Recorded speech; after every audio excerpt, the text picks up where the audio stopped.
Hello students of class 12 2021 উচ্চ মাধ্যমিক পরীক্ষার জন্য আমরা অর্ধপরিবাহী অধ্যায় এর আগেই 5টা ভিডিও আপলোড করেছি। সেই 5টা ভিডিওতে আমরা বিভিন্ন এমসিকিউ, বিএসএ টাইপ প্রশ্ন, বড় থিওরিক্যাল প্রশ্ন সেগুলো নিয়ে আমরা আলোচনা করেছি। যেহেতু এই চ্যাপ্টারে অনেকগুলো থিওরি রয়েছে, ওই জন্য অতগুলো ভিডিও লাগছে এটা আলোচনা করতে নেই। তো এই সেমিকন্ডাক্টর চ্যাপ্টারে এমসিকিউ, বিএসএ আমরা আলোচনা করে নিয়েছি অনেকগুলোই, কিন্তু এমসিকিউতে যেগুলো নিউমেরিক্যাল টাইপ ছিল অর্থাৎ প্রবলেম টাইপের প্রশ্ন, সেগুলো কিন্তু 2 মার্কসের নিউমেরিক্যালসও লাগতে পারে। যেমন দেখবেন এন্ট্রান্সের যে নিউমেরিক্যালস গুলো রয়েছে সেগুলো কিন্তু আমাদের এখানে যদি অপশন ছাড়া অঙ্ক হয় সেগুলো কিন্তু 2 মার্কসের হতে পারে। তো আমরা এই সেমিকন্ডাক্টর অধ্যায়ের এইচএস 2021 এর জন্য কিছু নিউমেরিক্যাল প্রবলেম এখন আলোচনা করব, যেগুলো 2 মার্কসের কোশ্চেন হতে পারে, আমার যেগুলো ইম্পর্টেন্ট মনে হচ্ছে। তো সেগুলো আমরা আলোচনা করে এই চ্যাপ্টারে ইম্পর্টেন্ট প্রশ্ন 2021 এর জন্য যেগুলো সেগুলো ক্লোজ করব। আবার ডিজিটাল ইলেকট্রনিক্স আমরা এরপরেরটায় আলোচনা শুরু করব। তো শুরু করা যাক। সবচেয়ে প্রথমে 2 মার্কসের কোশ্চেনের জন্য আমি কয়েকটা টাইপের অঙ্ক বাছাই করেছি, তাহলে একই টাইপের অন্য অঙ্কগুলো তোমরা নিজেরাই করতে পারবে। তো সবচেয়ে প্রথমে আমরা জেনার ডায়োড নিয়ে অঙ্কটা শুরু করছি। তো জেনার ডায়োডের একটা বর্তনী দেওয়া রয়েছে, জেনার ডায়োডের একটা বর্তনী দেওয়া রয়েছে যেখানে পাওয়ার সাপ্লাই রয়েছে 10 ভোল্ট, আর একটা রোধ রয়েছে, এখানে রোধক যুক্ত করা রয়েছে, সেটা হচ্ছে 500 ওহম, আর এখানে একটা জেনার ডায়োড রয়েছে। তো এই জেনার ডায়োড রয়েছে, আর এর সঙ্গে আউটপুটে একটা 1 কিলো ওহমের রোধ রয়েছে। এবার প্রশ্নটা তোমরা ভালো করে শুনবে। বলছে 1 কিলো ওহম রোধের মধ্য দিয়ে প্রবাহ মাত্রা কত, অর্থাৎ এইখানে আই কত এটা জিজ্ঞেস করেছে। আর এই জেনার ডায়োডের যে জেনার ভোল্টেজ তার মান দেওয়া রয়েছে প্রশ্নে, সেই মানটা হচ্ছে 5 ভোল্ট। তো এই রকমের অঙ্ক এটা 1 মার্কসেও হতে পারে, এমসিকিউতেও হতে পারে, বা 2 মার্কসেও হতে পারে। তো 1 মার্কসের চান্স বেশি। এটা একদম শর্ট এক লাইনে তোমরা করতে পারবে। জেনার ডায়োডের মূল কাজটা কি? অনিয়ন্ত্রিত ভোল্টেজকে নিয়ন্ত্রিত ভোল্টেজে কনভার্ট করা, ঠিক বলবো না, রেগুলেট করা। তার মানে কি, এই যে VZ 5 ভোল্ট রয়েছে, তো এখানে 10 ভোল্ট সাপ্লাই থাকতে পারে, কিন্তু এইটার এটাকে দেখো সমান্তরাল সমবায়ে রয়েছে। তাহলে এর যা জেনার ভোল্টেজ কিংবা জেনার বিভব কিংবা বৈকল্য বিভব কিংবা বৈকল্য ভোল্টেজ, সেই ভোল্টেজটা 1 কিলো ওহমের অ্যাক্রস কিংবা দু প্রান্তেও সেটাই হবে। অর্থাৎ এটা যদি 1 কিলো ওহম হয়, তাহলে প্রবাহ মাত্রা আমি এখানে বলতে পারি, আমরা জানি ওহমের সূত্র থেকে যে IR equals to V, অর্থাৎ V equals to IR। So I equals to কি হবে না, এই যে VZ এর মান রয়েছে VZ বাই R, তাহলে VZ হচ্ছে 5, আর এখানে 1 কিলো ওহম অর্থাৎ 1000 ওহম, আর এটা হচ্ছে ভোল্ট। তার মানে এখান থেকে দেখো আমরা উপরে নিয়ে গেলে মাইনাস হচ্ছে, তাহলে 5 মিলি অ্যাম্পিয়ার। তাহলে এখানে উত্তর রয়েছে 5 মিলি অ্যাম্পিয়ার। তো এটা একটা টাইপের প্রশ্ন রয়েছে। একই রকমের প্রশ্ন থাকবে, ডেটা গুলো শুধু এদিক ওদিক হবে। আমি একটা ডেটা চেঞ্জ করে বলছি তোমাদের। 10 ভোল্টের জায়গায় এখানে আছে 20 ভোল্ট, আর VZ ছিল 5, এটা আছে 15 ভোল্ট। আর কি আছে না, রোধ রয়েছে 250 ওহম। এই অঙ্কটা একটু বড়, 2 মার্কস এটা হতে পারে। আর এখানে 1 কিলো ওহম সেটাই রয়েছে, কিন্তু প্রশ্নে বলা রয়েছে যে ডায়োডের মধ্য দিয়ে তড়িৎ প্রবাহের মান কত, সেইটা আমাদেরকে জিজ্ঞেস করেছে। ডায়োডের মধ্য দিয়ে, তাহলে এই যে ডায়োডের মধ্য দিয়ে বলছে, তাহলে ডায়োডের মধ্য দিয়ে যখন আমরা করব সেটা কিভাবে করব? দেখো 1 কিলো ওহমের মধ্য দিয়ে করলে তখন তো এইভাবেই করে নিতাম আমরা, কিন্তু যেহেতু বলেছে ডায়োডের মধ্য দিয়ে করতে, প্রথম কাজ করতে হবে কি, এর মধ্য দিয়ে কত সেটা বের করব। তাহলে এখনই যেটা করলাম সেইভাবেই করব। VZ এখানে 15 আছে, তাহলে 15 বসাবো, আর রোধ রয়েছে 1 কিলো ওহম, তাহলে এইটা। So 15 milli ampere. এইটা হচ্ছে 1 কিলো ওহমের মধ্য দিয়ে যে প্রবাহ মাত্রাটা যাচ্ছে। আমরা চাইলে নাম দিয়ে দিতে পারি, এটাকে আমি I2 দিয়ে দিলাম, আর এটাকে নাম দিয়ে দিলাম সাপোজ ধরো I1, আর অরিজিনাল যেটা রয়েছে সেটা I। সো আইটা কত হবে না, I হবে 20, এখানে 15, আর এটা হচ্ছে 250। তাহলে ভাগ করে যেটা আমরা দেখতে পাচ্ছি কত না 5/2 250, so 1/50 অ্যাম্পিয়ার। তো এটাকে যদি আমরা ডিভাইড করে নিই, তো ডিভাইড করার পর যে ভ্যালুটা আমরা এখানে পাচ্ছি, তো সেই ভ্যালুটাকে আমরা এখানে বের করে নেব। এইখানে যেটা ব্যাপার রয়েছে সেটা কত না 0.02 অ্যাম্পিয়ার, আর যদি আমরা এটাকে মিলি অ্যাম্পিয়ারে করে নিই তাহলে এটা দাঁড়াবে 20 মিলি অ্যাম্পিয়ার, যেহেতু এটা মিলি অ্যাম্পিয়ার অলরেডি রয়েছে। তো এইখানে যদি আমরা কারশফের কারেন্ট সূত্র লাগাই, প্রবাহমাত্রার সূত্র, তাহলে দেখতে পাচ্ছি I সমান I1 প্লাস I2 হবে। আমাদের দরকার হচ্ছে I1, সো I1 হবে কি, I1 টাই দরকার, যেহেতু প্রশ্নতে চেয়েছে I মাইনাস I2, তাহলে I কত, সো I ইকুয়ালস টু হচ্ছে 20 আর এটা হচ্ছে 15, সবগুলোই রয়েছে মিলি অ্যাম্পিয়ারে, তাহলে উত্তর হবে 5 মিলি অ্যাম্পিয়ার। তো এটা যদি এমসিকিউ আকারে থাকে তাহলে অপশন থাকবে, আর যেহেতু অঙ্ক আকারে রয়েছে সেই জন্য এটা উত্তর হবে 5 মিলি অ্যাম্পিয়ার। তো দুটো খুবই ক্লোজ টাইপের অঙ্ক, তোমরা এটা মাথায় রাখবে। এরপর আমরা একটু অন্য অঙ্কগুলো নিয়ে একটু আলোচনা শুরু করব, সেটা হচ্ছে আমাদের এই ট্রানজিস্টরের অনেকগুলো অঙ্ক রয়েছে যেগুলো গুরুত্বপূর্ণ হতে পারে। তো আমি তোমাদের প্রশ্নগুলো একটা বলছি। সবচেয়ে প্রথম আমরা ট্রানজিস্টরের যদি আমরা অঙ্ক নিয়ে বলি, তো ট্রানজিস্টরের এই অঙ্ক মানে এই টাইপের অঙ্ক খুবই গুরুত্বপূর্ণ। প্রশ্নটা আমি পড়ছি, একটা এনপিএন কিংবা পিএনপি ট্রানজিস্টরের কথা বলা থাকবে, সেখানে কোন একটা প্রবাহ মাত্রা দেওয়া থাকবে, সাধারণত সংগ্রাহক প্রবাহ দেওয়া থাকে। যেরকম ধরো আমি এই প্রশ্নে বলছি সংগ্রাহক প্রবাহ অর্থাৎ আইসি দেওয়া রয়েছে 10 মিলি অ্যাম্পিয়ার। আর কি দেওয়া রয়েছে না, আর বলা থাকবে যে যদি নিঃসৃত ইলেকট্রনের 99.5% সংগ্রাহকে পৌঁছায়, তাহলে নিঃসৃত ইলেকট্রন মানে কোথা থেকে নিঃসৃত হচ্ছে না, নিঃসৃত হচ্ছে নিঃসারক থেকে। তার মানে পৌঁছাচ্ছে কোথায় না, সংগ্রাহকে পৌঁছাচ্ছে। তার মানে আইসি সমান হচ্ছে 99.5%, তাহলে পার্সেন্টেজ ওই জন্য বাই 100 করলাম ইনটু কত না আই, অর্থাৎ এমিটার থেকে যেটা এসেছে এইটা, এই পার্টটা পেলাম। তো এইটা যে আমরা পেলাম এইখান থেকে ডিভাইড করব, সো ডিভাইড করলে কত আসছে না 0.995 IE, এই মানটা পেলাম 0.995 IE। এই যে ভ্যালুটা পেলাম এখান থেকে যদি আমি IE বের করি তাহলে IE কত হবে, ডিভাইড করে দেব IC বাই 0.995। IC এর মান দেওয়া রয়েছে মিলি অ্যাম্পিয়ারে রয়েছে, তাহলে ডিভাইড করার পর যে ভ্যালুটা পেয়েছি আমি ডিভাইড করে দেখেছি 10.05 মিলি অ্যাম্পিয়ার, এই ভ্যালুটা পাচ্ছি। আমরা জানি I সমান হচ্ছে IB plus IC, so IB এইটা। সো যখন আমরা বিয়োগ করছি, তো বিয়োগ করলে বুঝতেই পারছো এই ক্ষেত্রে আমরা কত ভ্যালু পাচ্ছি না 10.05 মাইনাস 10 অর্থাৎ 0.05 মিলি অ্যাম্পিয়ার। আমরা মাইক্রো অ্যাম্পিয়ারে করব কারণ বেস কারেন্টের মান কম হয়, তাহলে দাঁড়াচ্ছে কত 50 মাইক্রো অ্যাম্পিয়ার, এই ভ্যালুটা বের হলো। এবার জিজ্ঞেস করেছে এখানে যে ভূমি প্রবাহের মান নির্ণয় করো, নিঃসারক প্রবাহের মান নির্ণয় করো। তো নিঃসারক প্রবাহের মান পেয়ে গেছি আমরা, ভূমি প্রবাহের মান পেয়ে গেছি। আর কি বলেছে বিবর্ধন গুণাঙ্ক বের করো। তাহলে বিবর্ধন গুণাঙ্ক কি না, প্রবাহ বিবর্ধন গুণাঙ্ক হয় IC বাই IB।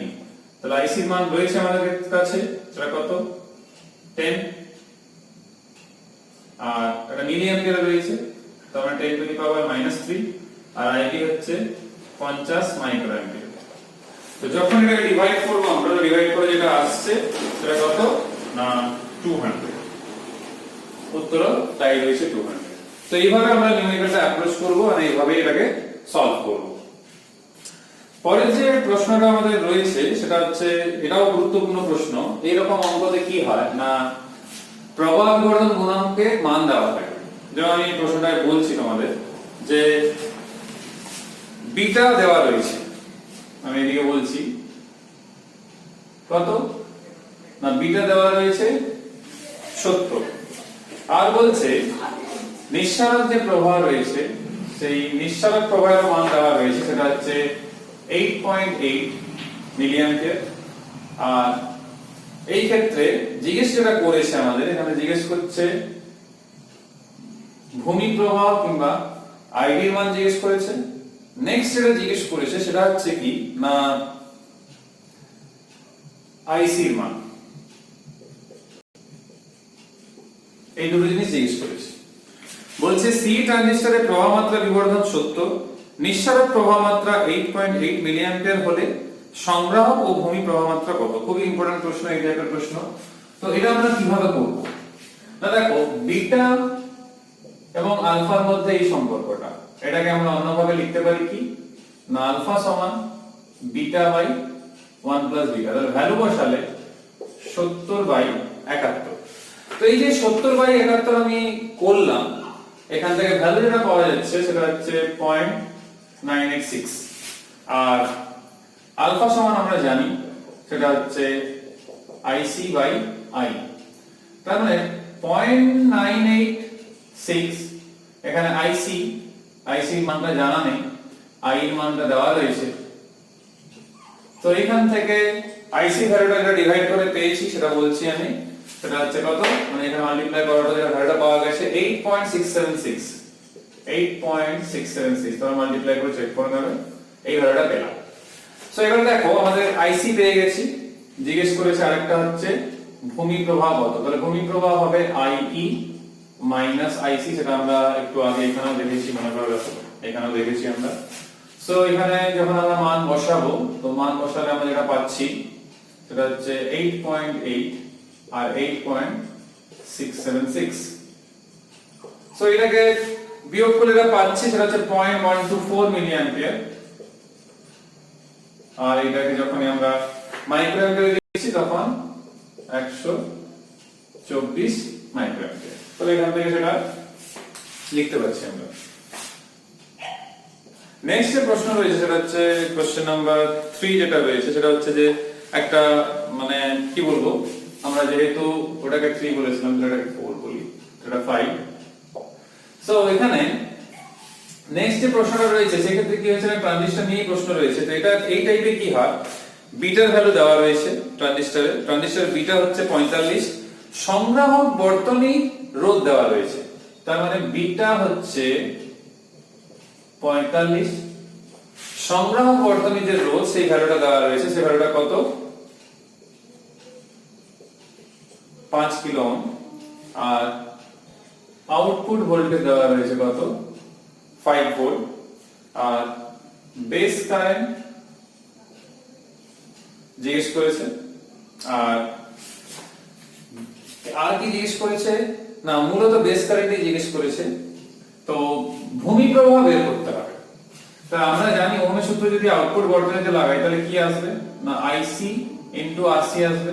তাহলে IC এর মান দেওয়া নেই, তাহলে IC সমান এখান থেকে কত হচ্ছে না V0/RC, তাহলে 5/8। তাহলে এটা আসছে কত 1 মিলি অ্যাম্পিয়ার এরকম আসছে। সো এবারে আমাদের IC পেয়ে গেলাম, এখানে বিটা রয়েছে। সো বিটা হয় IC/IB। সো IB হচ্ছে IC/বিটা। সো IC ভ্যালু যেটা হচ্ছে আমাদের এখানে যেটা দেখতে পাচ্ছি, IC ভ্যালু কত 1 মিলি অ্যাম্পিয়ার, আর বিটা হচ্ছে 45। সো এখান থেকে যে ভ্যালুটা বসানোর পর যেটা পাওয়া যাচ্ছে সেটা হচ্ছে 22.22 মাইক্রো অ্যাম্পিয়ার। 1000 দিয়ে গুণ করেছি সেজন্য এটা লিখতে পাচ্ছি মাইক্রো অ্যাম্পিয়ার। তো এটাই হবে অ্যানসার। নেক্সট যে প্রশ্নটা রয়েছে সেই প্রশ্নতে বিটার ভ্যালু দেওয়া রয়েছে, আবার ট্রানজিস্টরের প্রভাব বিবর্ধনের যে গুণকের মান দেওয়া রয়েছে, আর ইনপুট রোধের মান দেওয়া রয়েছে। ইনপুট রোধ অনেক সময় ভূমি রোধ আমরা বলি, আমি I লিখলাম, I ফর ইনপুট, সেটা রয়েছে কত 500। এইবারে ভোল্টেজ বিবর্ধন, এটা একটা অন্য টাইপের প্রশ্ন, এর থিওরি আমরা পড়েছিলাম। AB V0 VI, মনে করে দেখো যখন আমরা প্রবাহ বিবর্ধক হিসাবে পড়েছিলাম ট্রানজিস্টর, তখন মনে করে দেখো টেক্সট ভিডিও ছিল। So AB 500। এবার জিজ্ঞেস করছে ভার রোধের মান কত, এইটা জিজ্ঞেস করেছে। তাহলে দেখো বিবর্ধন যে হচ্ছে ভোল্টেজ বিবর্ধন, সেটা হচ্ছে কি না বিটা RL/RL, এটা। তো আমরা যদি এখানে প্রশ্নটায় দেখি, সব তথ্যগুলো দেওয়া রয়েছে, শুধুমাত্র RL টা নেই। তার মানে কি AB RI বিটা, সো 500, এখানেও 500, আর এখানে হচ্ছে 100, তার মানে 2500 ওহম। তো এখানে উত্তর যেহেতু কিলো ওহমে আছে, তাহলে 1000 দিয়ে ভাগ করতে হবে আমাদের, তাহলে 2 কিলো ওহম। পরীক্ষাতে তোমরা ওহমেও রাখতে পারো, কোনো অসুবিধা নেই। তো নেক্সট যে প্রশ্ন, সেক্ষেত্রে কি করতে হবে সেটা বলি। পরের প্রশ্নটা যেটা থাকে সেক্ষেত্রে কি হয় না, আলফার মান দেওয়া আছে, মানে কিরকম প্রশ্ন থাকবে যে ট্রানজিস্টরে আলফার মান দেওয়া আছে 0.99, যেমন আগেটা বিটা ছিল আমরা আলফা বের করছি, এবার আলফা দেওয়া আছে। আর আছে কি না, ভূমি প্রবাহের যে পরিবর্তন অর্থাৎ ডেল্টা আইবি, সেই মানটা দেওয়া আছে কত, 10 মাইক্রোঅ্যাম্পিয়ার। এইবারে ডেল আইসি কত, ডেল আইসি কত এটা জিজ্ঞেস করছে। তো দেখো, ডেল আইসি বের করার আগে যেটা আমরা করব সেটা হচ্ছে বিটাটা বের করে নেব। Beta equals to alpha by 1 minus alpha. So এখান থেকে মান বসিয়ে যে ভ্যালুটা পেয়েছি সেটা লিখি। বিটার ভ্যালুটা যেটা পাওয়া যাচ্ছে সেটা হচ্ছে 99। এবার আমরা ভালো করেই জানি যে বিটা হচ্ছে delta IC by delta IB. So delta IC কত হবে, beta into delta IB. So beta কত না 99, আর আইবি যেটা হচ্ছে 10 মাইক্রোঅ্যাম্পিয়ার, সো 990 মাইক্রোঅ্যাম্পিয়ার। মিলিতে করতে গেলে 1000 দিয়ে ভাগ করতে হবে। তো এখানে যাই হোক, এখানে উত্তর কিছু নেই, তো যেটা বের হবে সেটাই হবে आंसर। তো এটা একটা টাইপ প্রশ্ন থাকছে। আর জাস্ট আমি আরেকটা টাইপ রয়েছে যেটা সেমিকন্ডাক্টর থেকে বলবো, অর্থাৎ যেখানে ইলেকট্রন আর হোল নিয়ে আমরা আলোচনা করেছিলাম, তখন ভর ক্রিয়ার আমরা সূত্র দেখেছিলাম। সেই ভর ক্রিয়ার সূত্র থেকে একটা টাইপের অঙ্ক হয়, সেটা আমাদের প্রসেস কাজে লেগে যাবে। সেটা কেমন না, ভর ক্রিয়ার যখন আমরা অঙ্কগুলো করি তখন মনে করে দেখো, তখন এই সূত্রটা আমরা শিখেছিলাম, Np সমান ni²। তো n হচ্ছে ইলেকট্রনের সংখ্যা ঘনত্ব, মানে ঘনত্ব যেটা, p হচ্ছে বলে, আর ni যেটা হচ্ছে সেটা হচ্ছে কি বলবো, ইন্ট্রিনসিক ক্যারিয়ার কনসেন্ট্রেশন যেটা হয় সেটা। তো এই Np ni² ব্যাপারটা থাকছে। তো এই ক্ষেত্রে যে প্রশ্নটা আছে, এই প্রশ্নটা পড়ছি, সেটা হচ্ছে যে একটি অর্ধপরিবাহিত ইলেকট্রন ও হোলের সংখ্যা ঘনত্ব সমান এবং এর মান 6 × 10⁸ পার মিটার কিউব। অর্থাৎ এই যে ni রয়েছে, এই ni ভ্যালুটা দেওয়া থাকে, এরকম একটা ভ্যালু দেওয়া থাকবে, ঠিক আছে? আচ্ছা, এটা প্লাস আছে, তো 6 × 10⁸। এবারে ডোপিং করা হলো, তবে স্বাভাবিকভাবে ইলেকট্রন আর হোলের সংখ্যা ঘনত্ব একই থাকবে না। যদি ডোপিং করা হয়ে গেছে, কোন একটা বাড়বে কোন একটা কমবে, কোন একটা মান দেওয়া থাকবে। যেমন ইলেকট্রনে দেওয়া রয়েছে, তাহলে n এর ভ্যালু দেওয়া রয়েছে, সেটা কত, 8 × 10⁻12। এবার তোমাদের পরীক্ষায় জিজ্ঞেস করবে, ইলেকট্রনে দেওয়া থাকলে হোলেরটা জিজ্ঞেস করবে, হোলেরটা দেওয়া থাকলে ইলেকট্রনটা জিজ্ঞেস করবে। কিংবা ইলেকট্রন হোল দুটো দেওয়া আছে, তাহলে ইন্টেন্সিভ ক্যারিয়ার কনসেন্ট্রেশন, কিংবা এটা মানে কি বলবো, যখন পিওর ছিল তখন তার কনসেন্ট্রেশন কত ছিল সেটা জিজ্ঞেস করবে। তাহলে এখানে আমরা p কত হবে না, ni² বাই n। তাহলে ni মানে বুঝতেই পারছো এটা আসছে, আর n মানে এইটা, এইটাকে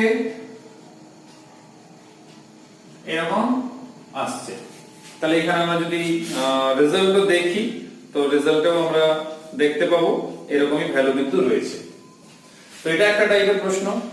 আরেকটা হচ্ছে এই ক্ষেত্রে কি হবে না, ট্রানজিস্টরে, আমি প্রশ্নটা বলছি তোমাদের, ট্রানজিস্টরে প্রভাব বিবর্ধন গুণক দেওয়া থাকবে, বলাই থাকবে প্রশ্নে যে ট্রানজিস্টরে প্রভাব বিবর্ধন গুণকের মান কি, প্রভাব বিবর্ধনের মান হচ্ছে 50। আর ভূমি রোধ কিংবা ইনপুট রোধের মান দেওয়া থাকবে এরকম। আর দেওয়া থাকবে ইনপুট ভোল্টেজের মান দেওয়া থাকবে, আউটপুট নয়। আউটপুট তো একটা টাইপ আমি একটু আগে আলোচনা করলাম। ইনপুট ভোল্টেজের মান দেওয়া থাকবে, আর জিজ্ঞেস করবে কালেক্টর কিংবা আউটপুট যে প্রভাব আমরা বলি তার মান কত। তো এই জাতীয় অঙ্ক করার সময় আমরা কি করব না, ইনপুটে যদি আমরা ওহমের সূত্র লাগাই, এটাই হওয়ার কথা। তাহলে এখান থেকে আমরা আইবি সমান কত, না ভিআই আর বি, তাহলে 1 কিলো মানে 1000। সো এখান থেকে ডিভাইড করার পর যেটা পাওয়া যাচ্ছে সেটা হচ্ছে কত, 10 মাইক্রো অ্যাম্পিয়ার। তাহলে আইসি সমান কত হবে, আমরা একটু আগেও দেখেছি বিটা আইবি, তাহলে 50 ইনটু 10 মাইক্রো অ্যাম্পিয়ার, তাহলে 500 মাইক্রো অ্যাম্পিয়ার। যদি ভাগ করা হয় 1000 দিয়ে, তখন বুঝতেই পারছো এখানে যেহেতু উত্তরটা মাইক্রো অ্যাম্পিয়ার রয়েছে আমি চেঞ্জ করছি না, তাহলে 1000 দিয়ে ভাগ করে মিলি অ্যাম্পিয়ার বের করা যেতে পারে। তো এটা একটা টাইপের প্রশ্ন, এগুলো 2 মার্কস এ হতে পারে। আর ডায়োড থেকে আমি তিনটে প্রশ্ন আরো বাছাই করেছি, যেহেতু একটু ডিফারেন্ট টাইপের প্রশ্ন থাকে অনেক সময়, কিছু ডায়াগ্রাম দিয়ে প্রশ্ন থাকে যেগুলো আমি এমসিকিউ তে আলোচনা করেছি, সেটা আলোচনা করছি না। কিন্তু আরেকটা প্রশ্ন রয়েছে, এটাও একটা গুরুত্বপূর্ণ প্রশ্ন। সেখানে কি থাকবে না, ডায়োড রয়েছে, এখানে একটা রোধক থাকবে, এখানে একটা সাপ্লাই ভোল্টেজ থাকবে। তোমাদের প্রশ্নতে বলা থাকবে যে এর মান দেওয়া থাকবে, আর ব্যাটারি সাপ্লাই ভোল্টেজের যে বিভবটা কি সেটা বলে মানটাও দেওয়া থাকবে। সেই মানটা কত, মানটা দেওয়া রয়েছে এই ক্ষেত্রে 3 ভোল্ট। আর কাটিং ভোল্টেজ যেটা এই ডায়োডে যতটা ভোল্টেজ না দিলে প্রবাহ মাত্রা পাওয়া যায় না, সেই কাটিং ভোল্টেজের মানও দেওয়া থাকবে, সেই ভ্যালুটা হচ্ছে 0.6। এবার প্রশ্ন জিজ্ঞেস করা থাকবে যে ডায়োডে প্রবাহ মাত্রা ডায়োডের মধ্য দিয়ে কত। দেখো এমনি আই সমান কি হয়, ভি বাই আর, তাই তো। তো এই ক্ষেত্রে যেটা হবে, ভি মানে এই ক্ষেত্রে কত হবে না, সাপ্লাই হচ্ছে 3 কিন্তু কাটিং ভোল্টেজ কত 0.6, তো ওটা বাই 100, কারণ 0.6 না হলে তো চালু হচ্ছে। তো 0 থেকে 0.6 অবধি কোনো প্রবাহ মাত্রা পাচ্ছি না, বাকিটার জন্য পাচ্ছি। এটাকে ডিভাইড করে যা আসবে সেটাই, তাহলে এটা ডিভাইড করে যখন দেখো এখানে 2.4 বাই 100 হচ্ছে, তাহলে আমরা 0.24 মিলি অ্যাম্পিয়ার বলতে পারি। তো এখানে যদি আমরা অপশন দেখি, এখানে মিলি অ্যাম্পিয়ার নেই, অ্যাম্পিয়ারই রয়েছে, সো আমরা 0.024 অ্যাম্পিয়ার, আর এটাই উত্তর রয়েছে, এমসিকিউ নয়, এমনি অঙ্ক রয়েছে। সো 0.024 অ্যাম্পিয়ার হলো। আর যে দুটো প্রশ্ন, আমি একটা জেনার ডায়োড একটা এমনি ডায়োড রয়েছে, তো এইটা একটু আনকমন প্রশ্ন। প্রশ্নটা পড়ছি আমি, 10 ভোল্ট মানের একটি অনিয়ন্ত্রিত ভোল্টেজকে 4.7 ভোল্ট, তাহলে অনিয়ন্ত্রিত যে ভোল্টেজ ইনপুট ভোল্টেজ সেটা হচ্ছে 10 ভোল্ট, আর অনিয়ন্ত্রিত ভোল্টেজ নেওয়া হলো, তারপরে যে জেনারেটরটা ব্যবহার করে তার ডায়োডটা লেখা রয়েছে, এটাও দেওয়া থাকবে, মানে ম্যাক্সিমাম পাওয়ারটা দেওয়া থাকবে আর জেনার বৈকল্য ভোল্টেজটাও দেওয়া থাকবে। এবার প্রশ্ন জিজ্ঞেস করা হচ্ছে নিয়ন্ত্রিত করতে হলে নিরাপদ প্রবাহের জন্য, মানে বর্তনীটা যেন ডায়োডটা নষ্ট না হয়, তার জন্য আমরা কি করি, ইনপুট একটা সোর্স রেজিস্ট্যান্স কিংবা একটা রোধ যুক্ত করি। সে রোধের মানটা কত হবে, এটা খুবই ইম্পর্টেন্ট প্রশ্ন এবং টেস্ট পেপারে এটা দেখতে পাবে। তো এখানে যে ভিআই সমান 10 ভোল্ট আছে, এখানে যে 4.7 ভোল্ট, এখানে যে 1 ওয়াট রয়েছে, তো এটা আমরা কিভাবে করব। তো এখানে যেহেতু বলেছে রোধের মানটা নির্ণয় করতে বলছে, তো আমরা সবচেয়ে প্রথম যেটা কাজ করব, এইখান থেকে যেহেতু P সমান VI হয়, তাহলে সর্বোচ্চ প্রবাহ মাত্রা কতটা জেনারেটরের মধ্য দিয়ে যেতে পারে সেটা আগে বের করব। তাহলে P কত 1 আর V হচ্ছে 4.7, তো এটা ডিভাইড করে যে ভ্যালুটা পেয়েছি সেটা হচ্ছে 0.212 অ্যাম্পিয়ার। 0.212 অ্যাম্পিয়ার অতটা পরিমাণ সর্বোচ্চ প্রবাহ মাত্রা সে সহ্য করতে পারবে। এইবারে জিজ্ঞেস করেছে কি কতটা রোধ, তাহলে রোধটা যখন বের করব আমি, তাহলে R কত হবে না, R এখান থেকে যে V থাকছে এখানে, তাহলে বুঝতেই পারছো সাপ্লাই ভোল্টেজটা আমার কত না 10 অনিয়ন্ত্রিত, এটা আছে কত 4.7, আর সর্বোচ্চ প্রবাহ মাত্রা অর্থাৎ I সেটা হচ্ছে কত 0.212। ঠিক এই টাইপেরই প্রশ্ন। তাহলে এটা ডিভাইড করার পর যে ভ্যালুটা আসছে সেই ভ্যালুটা হচ্ছে 25, তার মানে 25 ওহম মানের একটা রোধককে যুক্ত করতে হবে, তাহলে বর্তনীটা কিংবা জেনারেটর একটা সুরক্ষিত থাকবে। তো এটা একটা খুব ইম্পর্টেন্ট প্রশ্ন হতে পারে। আর আরেকটা বলছি, এটা একটু অন্যরকম কিন্তু সেই ডায়োডেরই প্রশ্ন, এইটা বলেই আমরা আলোচনাটা শেষ করব। আমরা মোটামুটি যতগুলো ইম্পর্টেন্ট হতে পারে, অবশ্য আরেকটা রয়েছে এলইডি, সেটাও বলে দেবো। তো সেটা হচ্ছে যে এই ক্ষেত্রে একটা রোধক আছে, তার সঙ্গে একটা ডায়োড রয়েছে এরকম, আর এখানে একটা সাপ্লাই ভোল্টেজ রয়েছে এরকম থাকবে, এটা বর্তনী থাকবে, সে ভ্যালুগুলো যেরকমই থাকুক কিছু যায় আসে না। এবার ডায়োড আছে ডি। এবারে এই ডায়োডে সূচনা বিভবের মান জানা আছে 0.7 ভোল্ট। সূচনা বিভব মানে এই কাটিং ভোল্টেজটাই, কিন্তু বাংলাটাকে সূচনা বিভব বলা হয় কিংবা নি ভোল্টেজও বলা হয় অনেক সময় ইংলিশে। এইবারে বলছে বর্তনীতে অর্থাৎ এই ডায়োডের মধ্য দিয়ে 3 মিলি অ্যাম্পিয়ার প্রবাহ মাত্রা পাঠানোর জন্য কত মানের রোধককে যুক্ত করতে হবে। তো এই প্রশ্নটা এখানে জিজ্ঞেস করেছে। তো এখানে যখন আমরা আর বের করলাম যেরকম সেরকমই বের করব। এখানে সাপ্লাই ভোল্টেজ যেহেতু রয়েছে 5, কাটিং ভোল্টেজ যেহেতু 0.7, নিচে আই যেরকম আমি এখানে বসালাম। তো একই রকমই দেখো, শুধু জেনার রয়েছে, এটা হচ্ছে নরমাল ডায়োড, কিন্তু দেখো অ্যাপ্রোচটা একই। এটা তোমাদের খুব মাথায় রাখতে হবে, যেহেতু এটা মিলি অ্যাম্পিয়ারে রয়েছে তাই আমি 10⁻³ লিখলাম। তো এটাকে জাস্ট আমরা যদি সলভ করি তাহলে এখানে কত পাচ্ছি আমরা না 1.43 উপরে গেলে +3 কত ওহম, অর্থাৎ 1.43 কিলো ওহম। তো এটা হবে উত্তর। আরেকটা আমি এখানেই শেষ করতে আমার হঠাৎ মনে পড়লো যে এলইডি থেকে একটা অঙ্ক খুবই গুরুত্বপূর্ণ। ব্যান্ড গ্যাপে কিংবা নিষিদ্ধ অঞ্চলে যে শক্তি সেইটা দেওয়া থাকবে ইভি তে। এইবার তোমাদের দুটো প্রশ্ন হয় যে এই ব্যান্ড গ্যাপ যুক্ত এলইডি থেকে কোন বর্ণের আলো কিংবা কত তরঙ্গদৈর্ঘ্য যুক্ত আলোকরশ্মি আমরা পেতে পারি। তাহলে ইজি ইকুয়ালস টু কিছুই নয়, তোমরা শুধুমাত্র জানো প্ল্যাঙ্কের থিওরি থেকেও পড়েছো, easy equals to h new. h new মানে হচ্ছে sc বাই ল্যামডা, তাহলে ল্যামডা হচ্ছে sc বাই eg। এর h এর মানও তোমাদের জানা, প্ল্যাঙ্কের ধ্রুবক, আর c তোমরা জানো 3 × 10⁸, আর eg ভ্যালু কত 1.5। কিন্তু 1.5 বসালে হবে না, এটা ইলেকট্রন ভোল্ট রয়েছে।